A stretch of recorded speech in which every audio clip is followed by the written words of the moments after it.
Alo. İsteyen mi? 31 Mart. Alo. Bellep koy. Alo. 31 Mart. Kim aydın? Bellep koy diyen. 31 Mart. Alo. Ne motu verince var? Toy var mı? 31 Mart. Ha? Kim aydın? Bellep koy. Toy verilmeli mi? Belki toy verildi ama. Televizyon aç. Kim aydı? Assalamu alaykum mehriban tomuşçular. Şahatlıklı habar. Aha, ne? Mart ayının 31'inden başlap, Aha. dekabr ayının 31'ine çenli 5 saat başla. 5 saat başla. Başla. 5 saat. Ne başla? 5 saat. Dondu ataydı masaya. Bu nereden işlet böyle teğdalandı da işten aktadı. Ne bu yarı? Arzular 31 Mart'ta. Tede ayrısı olmağı bilen o tedere aşıya.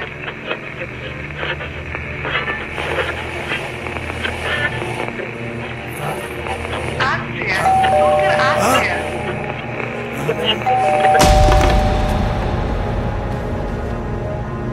Kimden? Kim gerek daha? Ha?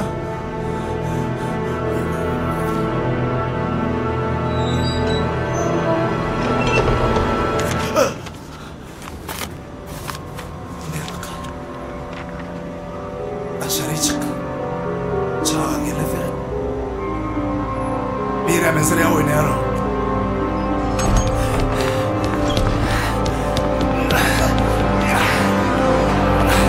Kaydılar. Что случилось? Hakkı. Oğlum, Doktor Mallar'ın kovalıyor. Ata oğlum, berekella. Şunam kadar. Alloya vararsa, täze televizyonda täze kino görür.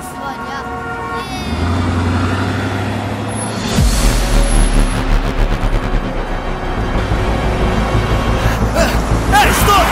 Sağ taksi! Şu masayı kıttırma, salon dönecek. Kıttırma. Şu masayı şakanda keyfine yedin, ahbarım devam hadi. Boş yolda üstüne çıkart yok orada öldüm al. Hayır değilmedi ayday. Bol kıttırma. Bol. Dur, sen dur. Dur ayda yedişle dur. Bunu taca ol. Yaday. Söyledim ha.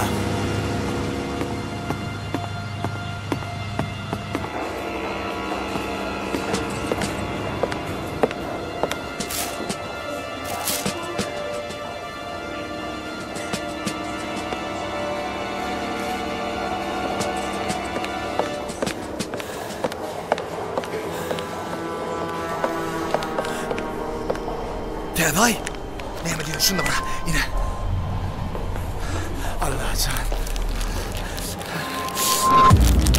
Allah can. Can Huday. Kömək et. Bırak beriden çıkar yalet. Bunu yaledeydi. Öyde kim var? Gürlemedi yaledeydi. Samsung A41. Sağ ol. Yes. Doğancığım. Yine.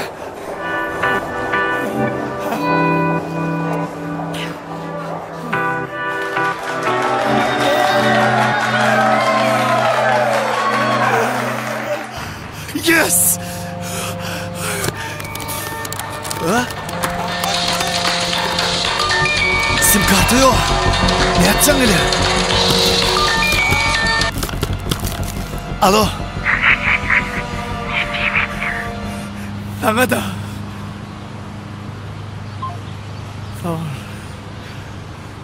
Sağ ol Tədə.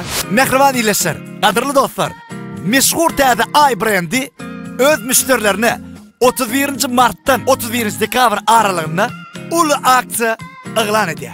Aksiyanın şartı periştecik ya da 4 gramlık haltalı dondurmadan sevda eden müşterilere ulakan soğutlar araşıyor. Soğutlar cemi 16.666 sanlı.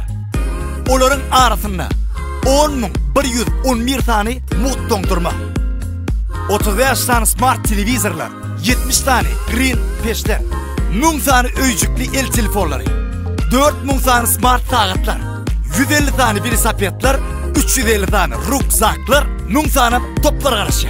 Jemi 16.666 tane soğuk. Bu demeğin her iki müşterinin biri soğutırlar.